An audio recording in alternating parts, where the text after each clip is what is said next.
लंबी उम्र की बरकत हर कोई चाहता है और लंबी उम्र के साथ साथ वो दिन शांतिदायक और अच्छे हों, ये बहुत जरूरी होता है।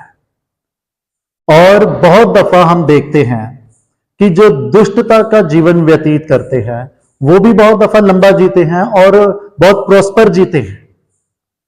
तो क्या खुदा की बरकत है उनके साथ भी? इस चीज के जवाब को भी आज हम खुदा के जिंदा कलाम में से देखेंगे और हम ये भी देखेंगे कि लंबी उम्र शांतिदायक किस रीति से हम अपने लिए पाते हैं। खुदा के कलाम पर आधारित रह करके सीखेंगे। आप सबको सलाम, प्रेज द लॉर्ड, जय मसीह की। स्वागत है आप सबका खुदा की जिंदा हजूरी में। और आज हम खुदा की महिमा में 7वें दिन के उपवास में खुदा की सिताइश में हैं। और आइए वचन में आगे बढ़ेंगे और आज के लिए वचन पढ़ा जाएगा भजन संहिता जबूर 34 और उसकी 12 और 13 आयत को मैं आपके सामने पढ़ना चाहता हूं। वह कौन मनुष्य है जो जीवन की इच्छा रखता और दीर्घायु चाहता है ताकि भलाई देखे, अपनी जीभ को बुराई से रोक रख और अपने मुंह की चौकसी कर कि उससे छल की बात ना निकले। प्रभु के जिंदा कलाम की आशीष हम सबके साथ हो। आमीन आमीन। आज हर कोई लंबा जीना चाहता है ना? कोई है जो यहां पर सब लंबा जीना चाहते हैं? और जो वचन पढ़ा गया है आज भजन संहिता 34 11 से 22 आयत तक, जब हम उसके वचनों में पढ़ते हैं 11वीं 12वीं आयत, तो वहां पर लिखा है कि कौन है जो, मतलब जब मैं पंजाबी में पढ़ रहा था तो कुछ इस रीति से था कि कौन है जो अच्छे दिन देखना चाहता है अपनी जिंदगी में। मतलब लंबा तो हर कोई जीना चाहता है, पर उस जिंदगी में, जिस जिंदगी में अच्छे दिन ना हो, वो जिंदगी कई बार क्या लगने लग जाती है? बोझ लगने लग जाती है। तो जिंदगी लंबी होना और प्लस अच्छे दिनों वाली होना, ये ब्लेसिंग है खुदा की। क्योंकि अगरचे हम खुदा के कलाम में देखें ना, आपको पता है खुदा के कलाम में बयान है, सारे ध्यान से सुनिएगा, खुदा के कलाम में बयान है कि दुष्ट जो है ना, दुष्ट उम्र दराज दुष्ट अपने घर के लिए, अपने परिवार के लिए श्रापित है। उम्र दराज दुष्ट जो है वो अपने घर के लिए, अपने परिवार के लिए क्या है? श्रापित है। तो मत सोचिएगा कि सबकी लंबी उम्र जो है वो बड़ी ब्लेसड है। और इसको और भी बेहतर तरीके से जानना चाहते हैं तो जबूर 73 पढ़ लेना, भजन संहिता 73 पढ़ लेना। वहां पर जो खुदा का एक दास है ना, पहले बड़ा वो कंप्लेंट के साथ इस जबूर की शुरुआत होती है। आप पढ़ोगे ना, आप देख लेना, आप इत्मीनान से पढ़ना, क्योंकि काफी लंबा जबूर है। आप पढ़ोगे तो वो कह रहा है, अरे मैं क्या देख रहा हूं कि दुष्ट कितना बढ़िया जी रहे हैं, उनको जबकि मौत भी आती है तो कोई कष्ट वाली मौत नहीं आती है, वो कितना बढ़िया है, ये है वो है। पर जब जैसे जैसे वो आगे आप बढ़ोगे ना, आपको समझ में आएगा कि फिर उस जबूर लिखने वाले को समझ में आता है कि जो मैं सोच रहा वैसे नहीं है, बल्कि वो दुष्ट भले ही लंबा जी रहा है पर उसके दिन बुरे हैं, उसके दिन बुरे। तो उम्र दराज की एक लंबी उम्र, और लंबी उम्र के साथ साथ अच्छे दिन जो हैं वो ब्लेसिंग होती है खुदा की।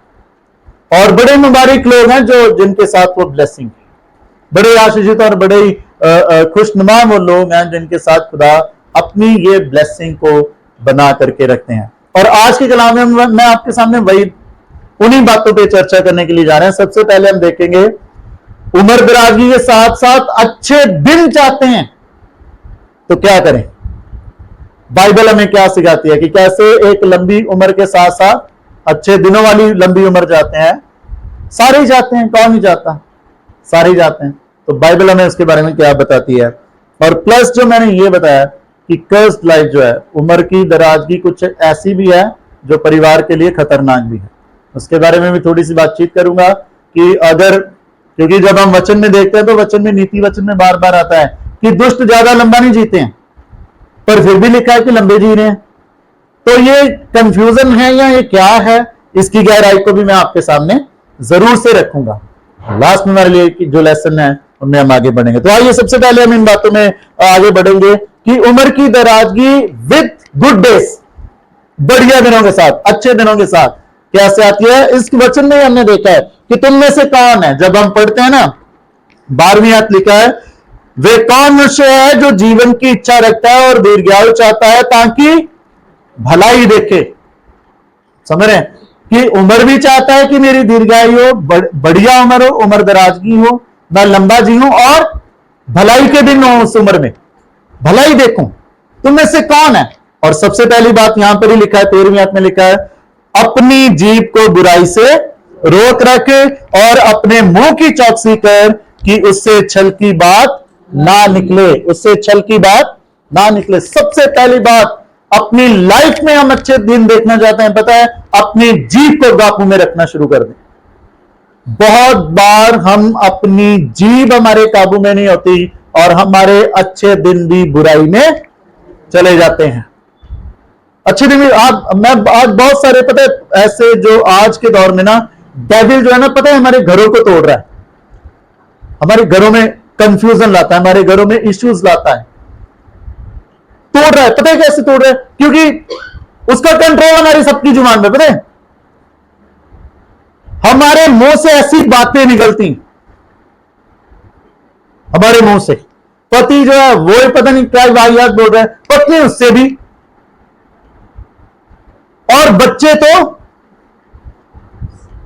आप समझ रहे हैं, घर में जुबान से बहुत सारे घर टूट चुके हैं और आगे टूट भी रहे हैं, क्योंकि हमारी जुबान हमारे कंट्रोल पे नहीं, हमारी जुबान हमारे कंट्रोल में नहीं। वचन में लिखा है तू बढ़िया उम्र देखना चाहता है, वेरी गुड, और उसके साथ अच्छे दिन देखना चाहता है तो क्या कर, अपनी जुबान पर कंट्रोल रख, अपनी जीभ को बुराई बोलने से रोक रख, अपने मुंह की चौकसी कर। और नीति वचन में पता है क्या लिखा है? नीति वचन बयान करता है कि जीवन और मृत्यु दोनों इंसान के मुंह के वश में है, आपकी जुबान के, मेरे और आपकी जुबान के वश में। और पंजाब में ना एक बात बोलते हैं कि जुबान में हड्डी तो नहीं होती, पर ये हड्डियां तुड़वाने की सामर्थ्य जरूर रखती है। आप समझ रहे हैं, जुबान इस तरह। अच्छा, जब मैं इन सारी चीजों में देख रहा था, मैं देख रहा था जुबान के ब्रॉडली दो काम होते हैं, और सबसे पहला काम है बोलना, सबसे पहला काम है बोलना। और उम्र दराजगी के साथ साथ उम्र अच्छे दिन देखना चाहते हैं तो we should be prudent enough, हमें इतने बुद्धिमान बनना है, इतने समझवान बनना है कि हमें पता होना चाहिए कि हमें कब और कहां क्या बोलना है, कब और कहां क्या बोलना और किस रीति से बोलना है। और मेरे अजीजों, पता है, ये सबसे मुश्किल काम है दुनिया। अगर हमने अपनी जुबान काबू कर, पता है, हमारे घरों में बहुत सारी लड़ाइयां टल जाती हैं अगर हमें बोलना आ जाए तो, हमारी जुबान हमारे कंट्रोल में हो जाए। हमारे घर में बहुत सारे इश्यूज जो रेज होते हैं वो होते होते ही दब जाएं, उठे ही ना। पर प्रॉब्लम पता क्या है हमारे घरों में? एक्चुअली हम सब, जब मैं बोल रहा हूं तो मैं अपनी भी बात कर रहा हूं, क्योंकि हम ऐसी ईगो में भर चुके हैं कि मैं ज्यादा पढ़ा लिखा हूं, मैं ज्यादा सुंदर हूं, मैं ज्यादा नॉलेज रखता हूं, मेरी बात क्यों नहीं मानी गई, मेरी बात को तवज्जो क्यों नहीं मिल रही है, मेरी बातों का क्यों नहीं ध्यान रखा जा रहा है। और उन बातों को लेकर के तमाम तरह के मलाल हम अपने दिलों में पालते हैं, और वो मलाल एक ना एक दिन फिर ज्वालामुखी बन के जुबान से बाहर आते हैं और फिर उधम ही मच जाता है घर में। Are you getting? उम्र दराजगी के साथ साथ अच्छे दिन देखना चाहते हैं तो क्या करें? अपनी जुबान। मैं यहां पर हिस्टोरिकली दो एग्जांपल रखना चाहता हूं आपको। 1825 में रशिया में, रूस में, ध्यान से सुनिएगा, बहुत ही बढ़िया, और ये जिंदा कहानी है, ऐसे ही नहीं है। 1825 में रशिया में एक निकोलस वन करके एक शासक हुए। जब वो अपने शासक में बैठे, जब वो अपने राजगद्दी पे बैठे, तो क्या हुआ कि उसके राज्य में क्या होना शुरू हो गया? विरोध शुरू होना हो गया, विरोध होने लग गया। जब विरोध होने लग गया तो इस शासक ने क्या किया, अपने विरोधी जो इसके बागी थे जिन्होंने विरोध किया था, उनके एक लीडर को जिसका नाम था कॉन्ड्रेटी करके उसका नाम था, उसको पकड़ा और उसको सजा दे दी, इसको मौत की सजा दो, इसको टांग दो, कहां? फांसी पे। अब जब चले गए, इसको फांसी का दिन मुकर्रर हो गया, तो पता ही नहीं क्या क्या संयोग था कि वो फांसी का रस्सा टूट गया और ये बंदा बच गया। और ये रूल होता है, इंडिया में भी ये रूल है कि अगर कोई किसी को फांसी की सजा मिली है और बाई चांस किसी भी कारण वो बच गया, वो नहीं मरा, तो उसकी सजा कैंसिल, उसकी सजा माफ, उसके बाद उसको आप सजा नहीं दे सकते। पर उसने क्या किया कि जब ये सारी चीजें हुई तो उसने फिर से क्या करना शुरू किया? बोलना शुरू किया। उसने कहा, देखा मैं ऐसे ही शोर नहीं मचा रहा था, ये लोग करप्ट हो चुके हैं, इनकी रस्सियां भी कामयाब नहीं है कि हमें अच्छे से फांसी दे सकें। अब जब राजा तक ये बात गई, उस शासक तक बात गई, तो जो गए थे उन्होंने बताया कि उसने ऐसे बोला है। बोला उसने ऐसे बोला है? बोला चलो अब हम प्रूव करेंगे कि हमारी रस्सियां कमजोर नहीं है, और उसको बाद में फिर से फांसी पे चढ़ाया गया और अब की बार वो बचा।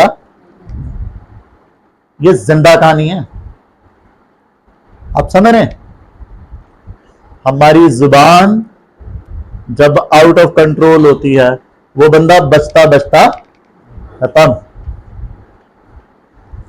एक और एग्जांपल देता हूं जो बहुत ही पुरानी है। ये एग्जांपल है एंशिएंट रोम की। रोम में 5वीं सदी में, 5वीं बीसी में, रोम में 5वीं बीसी में एक कोरोलियस करके एक वॉरियर हुए। वो बंदा बहुत ही ब्लेस्ड था, मतलब कि जब वो जंग के मैदान में जाता था तो मजाल है कोई उसको पराजित कर दे। भले उसके शरीर पर बहुत सारे चोटों के निशान, तलवारों के निशान है, ये सारी चीज, पर वो कभी हारा नहीं था। बहुत ही बेहतरीन, और उसको अपने देश से बड़ा प्यार था। किससे? रोम से। तो एक बार ऐसा दौर आया कि मतलब ये इसने डिसीजन लिया कि मैं रोम का मैं भी शासक बनूंगा करके। जब मैं भी शासक बनूंगा तो ये अपनी वो करते हैं ना, ये जो नेता लोग करते हैं, भाषण देते हैं जो, तो भाषण देने के बाद जो जब इसने सबसे पहले भाषण दिया तो बहुत ही बढ़िया भाषण दिया और लोगों को बहुत ही इंप्रेस कर दिया। लोगों को अपने जख्म दिखाए, अपने निशान दिखाए कि देखो मेरे अंदर कितनी देशभक्ति है और ये और वो दिखाया। लोग बहुत इंप्रेस हुए और इसके पीछे मतलब भीड़ ही भीड़ हो गई। कुछ टाइम बाद जब, क्योंकि बंदे के पीछे है ना, जब बहुत लोग आ जाए तो बंदे का नजरिया भी बदलना शुरू हो जाता है। तो बंदे का नजरिया बदल गया। अब जब बाद में थोड़े टाइम बाद फिर इसने भाषण दिया तो उस भाषण में बहुत ही घमंड भरी बातें और बहुत ही मतलब एरोगेंसी जो थी वो देखी गई। तो लोग इससे चिढ़ना शुरू हो गए। लोग इससे इस कदर चिढ़ना शुरू हो गए कि एक टाइम ऐसा है कि लोगों ने क्या कहा, जिस पार्टी के खिलाफ ये खड़ा था उनकी सपोर्ट करके कहा कि इस बंदे को खत्म करो पहले। आप समझ रहे हैं? ये भी एक जिंदा एग्जांपल है। हमारी जुबान, बाइबल हमें बार बार सिखाती है कि इसके वश में जीवन है और मृत्यु है। और बाइबल हमें क्या सिखाती है? तू अपना मुंह खोल और मैं तेरे मुंह को आशीषों से भर दूंगा। Now it's up to us कि हम अपने घरों में, अपने परिवार, हम अपने खानदानों में अपनी लाइफ को ब्लेस्ड देखना चाहते हैं, तो हम किन चीजों के लिए अपना मुंह खोल रहे हैं? हम किन चीजों के लिए अपना मुंह खोल रहे हैं? मैं बहुत दफा कहता हूं, अब आपके बच्चे शरारती हैं, बच्चे शरारती होते हैं, है ना, ये शब्द बोलना बंद कर दीजिएगा उनके लिए। हमारे बच्चे बड़े शैतान हैं। अरे खुद से मत कहो उनको वो शैतान। आपको लगेगा कि ये पैसा, ये कोई वो नहीं है, कोई लॉजिक नहीं है, सोच लो, पर बाद में फिर देखना, कम से कम 15-16 साल बाद फिर मेरी ये बातें याद आएंगी। It happens. हम जो अपने, हमारी जुबान में, खुदा के कलाम में बयान है, खुदा का कलाम बयान करता है, यहोवा परमेश्वर ने कहा मैं तेरे मुंह के वचनों का सृजनहार हूं, तू अपने मुंह से निकाल, मैं उनको बना दूंगा। इट्स अप टू अस कि हम क्या क्या बयान करते हैं, किस रीति से अपनी जुबान का इस्तेमाल करते हैं। और मैं हमेशा कहता हूं, अपनों के लिए तो बुरा बोलना नहीं है, किसी और के लिए भी बुरा नहीं बोलना। जो जो भी कर रहे हैं लेट देम डू। वो खुदा का कलाम बयान करता है कि हर जान अपना हिसाब चुकाएगी, अपना हिसाब दे। जो जो भी कर रहा है करने दो, हर कोई अपना हिसाब दे। दूसरा काम जुबान का पता क्या होता है? वो है टेस्ट। वो है ना, खाना खाते हैं तो स्वाद कहां तक रहता है? जीभ तक ही रहता है ना, कि जब अंदर चला आता है पेट में तब तो स्वाद नहीं आता है ना। स्वाद तो तब तो डकार ही आते हैं। ये भी सही है हाँ, कि रिसीव हो चुका है। तो दूसरा इसका जुबान का काम है टेस्ट करना, यानी कि जो हम खाते हैं, और वो टेस्ट ही हमें है ना प्रोवोक करता है कि हम और खाएं या ना खाएं। अच्छा, आज के दौर में इस चीज पे भी कंट्रोल करना बहुत जरूरी है, क्योंकि अगर हम अपनी उम्र दराज देखना चाहते हैं और बढ़िया दिन देखना चाहते हैं तो हमें अपने खाने पे भी कंट्रोल करना बहुत जरूरी है। आज के दौर में तो स्पेशल हो गया है। आज के दौर में इसलिए स्पेशल हो गया क्योंकि पुराने जमाना गया जब लोग एक टाइम 8-8 10-10 रोटी खाते थे, पर काम भी बहुत करते थे, है ना। आजकल तो आटा गूंदने की मशीनें आ चुकी हैं, है ना, मशीनी युग हो गया।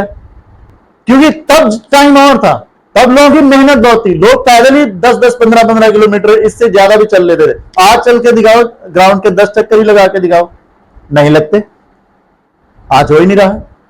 तो वी शुड हैव कंट्रोल। अगर आज की लाइफ में बढ़िया जिंदगी जीना है तो खाने पे हमें बहुत ही नियंत्रण रखना पड़ेगा। ये जुबान नहीं बोलेगी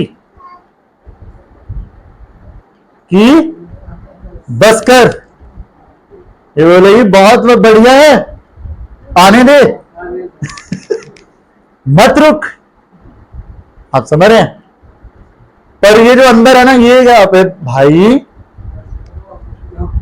आज ही खाना है, आज ही खाना है, और आज का सीधा स्वर्ग ही जाना है। बहुत सारे लोग सफर कर रहे हैं, बहुत सारे लोग सफर कर रहे हैं क्योंकि उनका इस चीज पे भी कंट्रोल नहीं रहा है। तो खुदा के कलाम पे यहां पे सबसे पहली बात, जो अपने जीवन में अच्छे दिन देखना चाहता है और भलाई देखना चाहता है, उम्र दराजगी और भलाई देखना चाहता है, वो अपनी जीभ पर क्या करे? कंट्रोल करे।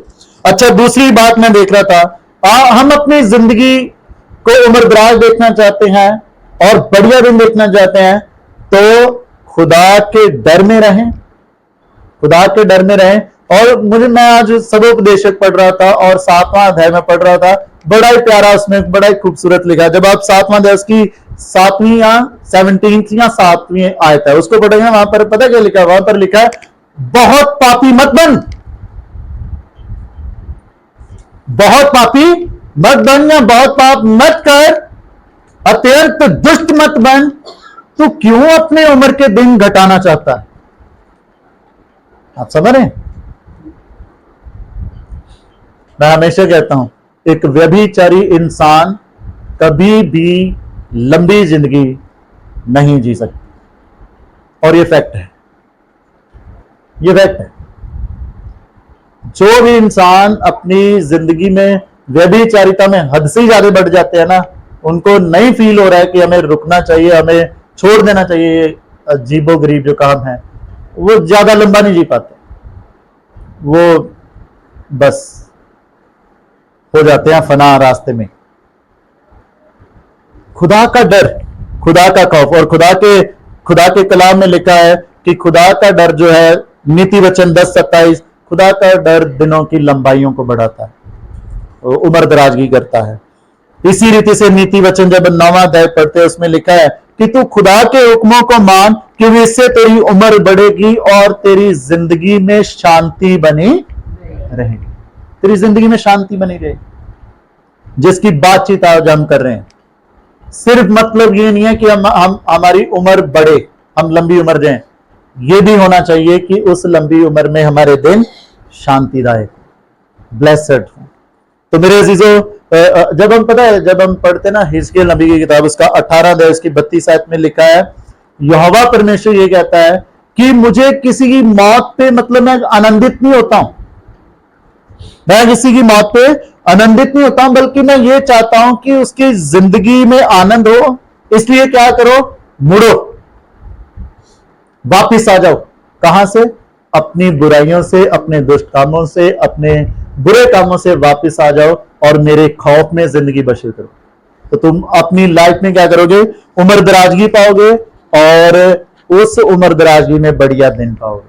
तीसरी बात, अगर हम लंबी उम्र और लंबी उम्र के साथ साथ ये चाहते हैं कि हमारी वो उम्र दराजगी में अच्छे दिन हो, ड्यूट्रोनॉमी व्यवस्था विवरण उसका 25 अध्याय जब हम पढ़ते हैं तो वहां पर लिखा है, ईमानदार रहो।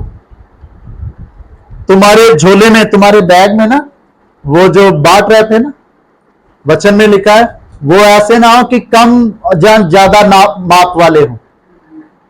ईमानदार रहो, और जब तुम ईमानदार रहोगे तो उससे क्या होगा कि तुम लंबी उम्र जियोगे।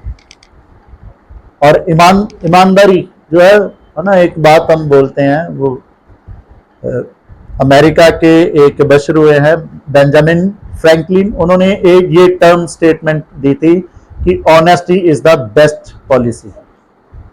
ईमानदारी एक अच्छी नीति है, एक अच्छी नीति है ईमानदारी। क्यों? पता है क्यों? क्योंकि ईमानदार लोग कभी शर्मिंदगी नहीं उठाते, हमेशा याद रखिए, ईमानदार लोग कभी शर्मिंदगी नहीं उठाते। वो उम्रदराज होते हैं और ऐसी उम्रदराज होते हैं जिसमें वो अच्छे दिन जीते हैं, वो शर्मिंदगी के साथ नहीं जीते हैं। इस चीज को हम ऐसे समझेंगे, जो पति पत्नी एक दूसरे के प्रति ईमानदार हैं, वफादार हैं, आप समझ रहे हैं, वो कभी शर्मिंदे नहीं होते। जो बच्चे अपने मां बाप के प्रति वफादार हैं वो कभी शर्मिंदगी में नहीं आते। हम गौर कर सकते हैं, मैं और आप अपने जिस भी काम में हैं, जिस भी जॉब में है, हम उस जॉब में, हम उस काम में वफादार हैं, हम कभी भी शर्मिंदगी का सामना नहीं करेंगे। पर जो लोग बेईमानी और है ना तमाम तरह की, बाइबल में उर्दू का शब्द इस्तेमाल कर रहा हूं, प्लीज डोंट माइंड, जो लोग अपने काम में हरामखोरी करते हैं, समझ रहे हैं आप, वो कहीं ना कहीं जाकर के शर्मिंदगी का सामना जरूर करते हैं। खुदा के कलाम में बड़ी प्रैक्टिकल और बड़ी ऑथेंटिक बातें लिखी हैं कि उम्र दराजगी चाहते हो और वो भी वो कि अच्छे दिन वाली हो, तो ईमानदारी से अपनी जिंदगी को बशर करो, ईमानदारी से जीना शुरू करो, बेईमानी से नहीं, ईमानदारी में जीना शुरू करो। और मेरे अजीजों, चौथी और लास्ट बात, ये बड़ी कॉमन है कि जो लोग लंबा उम्र जीना चाहते हैं वो अपने मां बाप का क्या करें? क्या करें? आदर करें। और बड़ा इंग्लिश में क्या लिखा है? इंग्लिश में अच्छा वहां पर ये शब्द नहीं लिखा कि रिस्पेक्ट योर पेरेंट्स, वहां पर पता क्या लिखा है? Honour your parents. Honour, honour का मतलब क्या है? सम्मान। जैसे हम किसी को सम्मान देते हैं ना, वैसे सम्मान दो अपने मां बाप को। किस लिए? अगर अपनी उम्र है ना, उम्र दराजगी में जाना चाहते, अगर चाहते हो कि मैं लंबा जीऊं, और इसके साथ में ये भी ऐड कर सकता हूं कि अगर आप चाहते हो कि ब्लेसेड भी जीऊं, तो अपने मां बाप की क्या करो? इज्जत, उनको सम्मान दो। और मैं बहुत दफा कहता हूं, आज की जनरेशन जो है ना, आज की जनरेशन पता है कैसे सम्मान दे सकती है अपने मां बाप को? आज की जनरेशन जब भी अपने मां बाप के पास बैठे तो कम से कम अपना फोन अपने उस टाइम दूर रखे। मां बाप बात कर रहे होते हैं, फोन पे लगे, हाँ हाँ पापा, हाँ जी सुन रहा हूं मैं। आप पता है आप उनकी प्रेजेंस को डिसऑनर कर रहे हैं। डिसऑनर भी नहीं, मतलब आप वो एक उर्दू का अल्फाज है तौहीन, समझ में, बेइज्जती कर रहे हो आप। अब बोल रहा है, हाँ बोले जा, सुन रहा, क्या चल रहा है? क्या सेम चीज जब आप नौकरी पे लग जाते हैं, आप अपने बॉस के सामने कर सकते हैं? सिर्फ आपका बॉस बोल रहा हो, चलो मैं अपने पे ले लेता हूं, मेरा डीएस, मेरा बिशप मेरे सामने बातचीत कर रहा और उनके सामने मैं, हाँ बिशप साहब बोलिए, नहीं। अगर करूंगा समझ सकते हैं, है ना? हम अपने जो बॉस हैं उनके सामने बड़ा रिस्पेक्टफुल है, और अपने मां बाप के सामने हम and that is called honour, कि हम उनकी प्रेजेंस को ऑनर कर रहे हैं, हमें फर्क पड़ता है वो हमारे सामने, हम और चीजों को सामने नहीं, तवज्जो नहीं दे रहे, पहले उनकी बातों को तवज्जो दे रहे। और हर बशर जो अपने माँ बाप को इस की कदर इज्जत देते हैं, खुदा बाप का कलाम बयान करता है कि मेरी आंखें हमेशा तुम पर लगी हूं, वो हमारी उस प्यार को, हमारी उस मोहब्बत को, हमारी उस इज्जत को देखते हैं। और मैं हमेशा एक बात बोलता हूं, जो बंदा अपने माँ बाप की इज्जत नहीं कर सकता ना, वो अपने पासबान की इज्जत नहीं कर सकता, और जो पासबान की इज्जत नहीं कर सकता वो खुदा बाप की इज्जत भी नहीं कर सकता। और ये 100% फैक्चुअल बात है, ये 100% फैक्ट है। क्योंकि जो इंसान को जो माँ बाप दिख रहे हैं, जो उनकी नहीं रिस्पेक्ट कर रहा, जो खुदा दिख ही नहीं रहा, उसकी इज्जत कैसे कर लेगा? नहीं कर सकता। लास्ट में मेरे अजीजों, जो शुरुआत में मैंने एक बात बोली थी कि दुष्ट लोग भी लंबा जीते हैं, और अब हमने क्योंकि सारे वचन में देखा कि भाई साहब आप एक और बयान कर रहे हो, वचन में हम ये भी देख रहे हैं कि दुष्ट लोग लंबा नहीं जीते हैं। पर आप एक जो भजन संहिता 73 में मैं बयान करा, आप जब पढ़ोगे आपको पता चलेगा कि दुष्ट लंबा जी रहे हैं। क्यों जी रहे हैं? फिर दुष्ट तो प्रॉस्पर भी जी रहे हैं, वो पैसे में भी आगे बढ़ रहे हैं, वो और भी चीजों में आगे बढ़ रहे हैं, उनके हो सकता है बच्चे भी तरक्कियां कर रहे हैं। भाई साहब ये क्यों? पता है, हम कुछ वचन फिर भूल जाते हैं।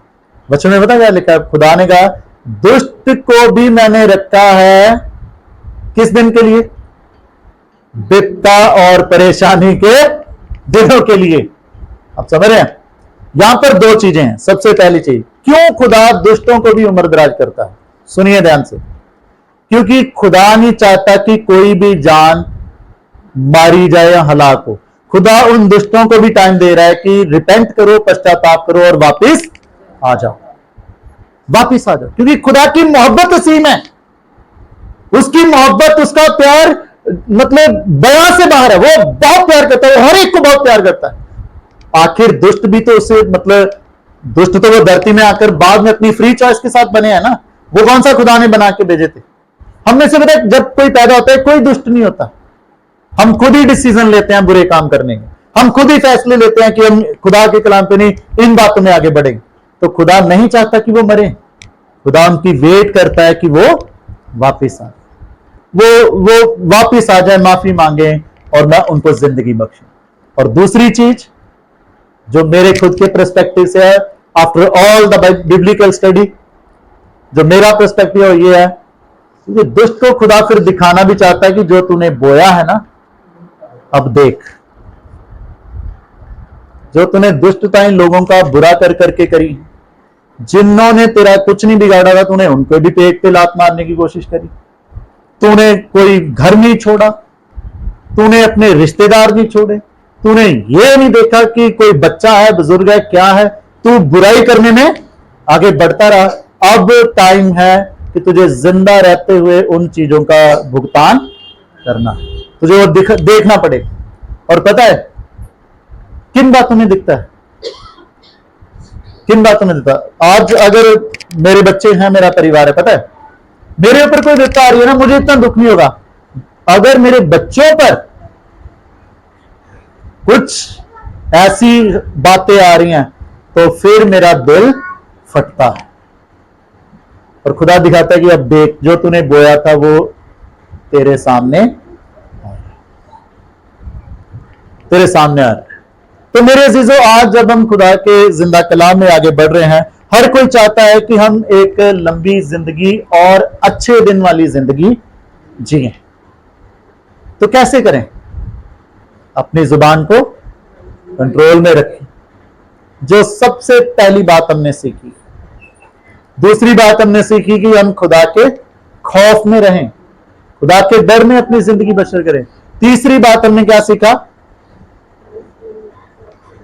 हाँ जी, नहीं वो तो पहले उसमें ना। तीसरी बात हमने सीखा कि हम ईमानदार रहें, वफादार रहें। और चौथी बात हमने सीखी कि अपने मां बाप का सम्मान करें, आदर दें, उनको ऑनर करें।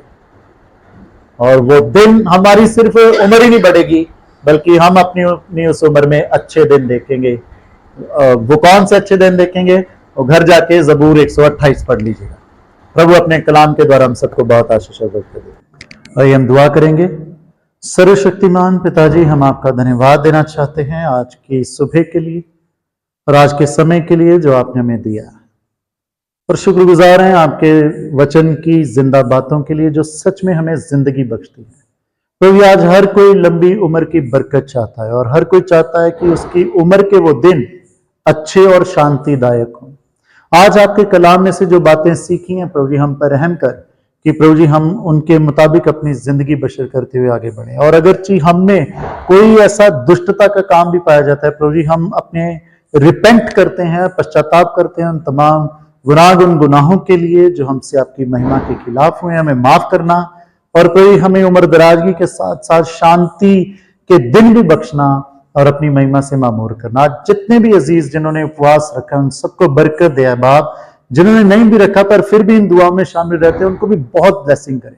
और जो भी तमाम प्रेयर रिक्वेस्ट पिता परमेश्वर जी आई हैं खुदावन खुदा, पंजाब, हरियाणा, राजस्थान और पिता परमेश्वर जी यूपी से खुदावन खुदा, मेथोडिस्ट चर्च आबू रोड से, सब पर आपकी ब्लेसिंग चाहते हैं। आप अनुग्रह करें, दया करें। प्रार्थना खुदावन यीशु मसीह के नाम से मांगते हैं, आमीन आमीन। आप सबको सलाम। God bless you all.